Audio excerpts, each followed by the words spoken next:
Hi there, it's Sarah Southey from The Southey Way, and this is the first in a four-part series on reasons why we don't exercise and the excuses that we come up with. And hopefully through these videos I'll be able to give you some kind of solutions that you can help manage your life so that you can actually go out and do some exercise and be more engaged with your life and able to live it the way you want to live it.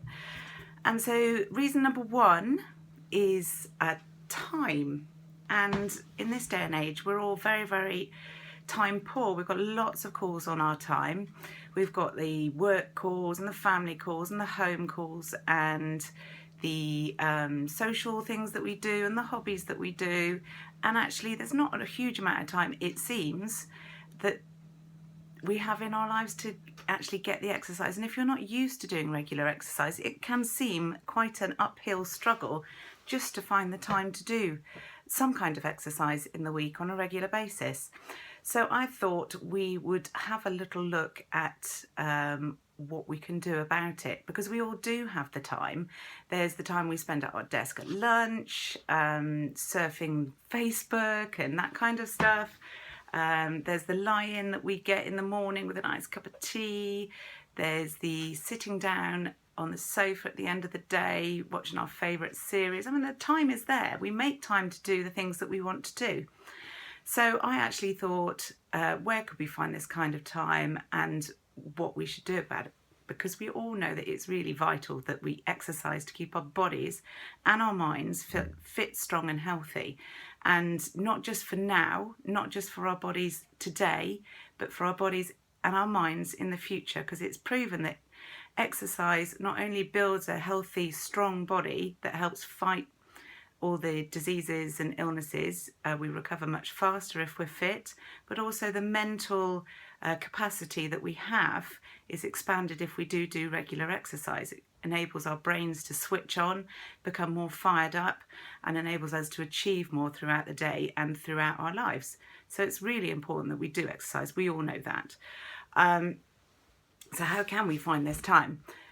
So number one, I think, is to make yourself a priority. And we're brought up to look after everybody else, to make sure that our work is done properly, that our house is kept nicely, that our husband, wife, children, dogs, they're all looked after beautifully. And quite often, the last thing on the list is ourselves and what we can do for us. And actually it can feel really selfish and really arduous sometimes to go out and do exercise because it's taking time out of your day. So how do you combat that? How do you actually go about changing your environment to make time for yourself? And I think it's really, really important. I know in my life that since I've started exercising, since I took up regular exercise about 6 or 7 years ago, I did think initially that it was very, very selfish, that my kids wouldn't get the attention that they deserved, that kind of stuff. And actually, it has reflected positively. So my kids see less of me because, you know, occasionally I take time out of the time they're at home to go to the gym. But what they actually get back is a stronger, more positive person that is ready to be engaged with their life and be part of it, as opposed to somebody that's not engaged and kind of doesn't spend the time positively. So I think that's a really important part, is to take control of our own lives and make ourselves a priority, because it radiates out. The more you put into yourself, the more it comes out and feeds other people, which I think can only be a positive thing. The other thing to do, I'll just switch my sound off, is to try and find something that you actually enjoy doing. When I first started out, I did try an awful lot of things. I discovered that running on a treadmill really wasn't my kind of thing. I discovered running in particular wasn't my thing. Lots of people go swimming, do yoga, do weights, do all kinds of things, you know, go horse riding, ride a bike. There's so many things out there. Do Zumba. There's something called Clubbercise now, which, you know, looks like an awful lot of fun with like luminous sticks that you wave around. I'm not sure I've got the coordination, but I might give it a go. Just finding stuff that kind of excites you a bit and makes you want to do it rather than it being a chore and arduous will encourage you to get out and find the time to do it. So the third thing is find somebody to do it for you. No, not for you, obviously not for you, with you, to encourage and support you while you do it is always a real good motivator.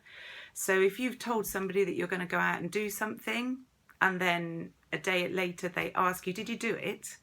Did you have fun doing it? And you turn around and say, actually, I didn't get around to doing it.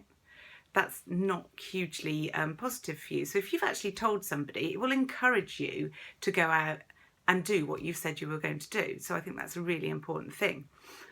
And the other one is to make a plan. So if you want to do regular exercise, once you've found something that you really enjoy doing, is to plan it into your life so that it fits. So it fits around all your life commitments, all the regular day-to-day stuff that you do.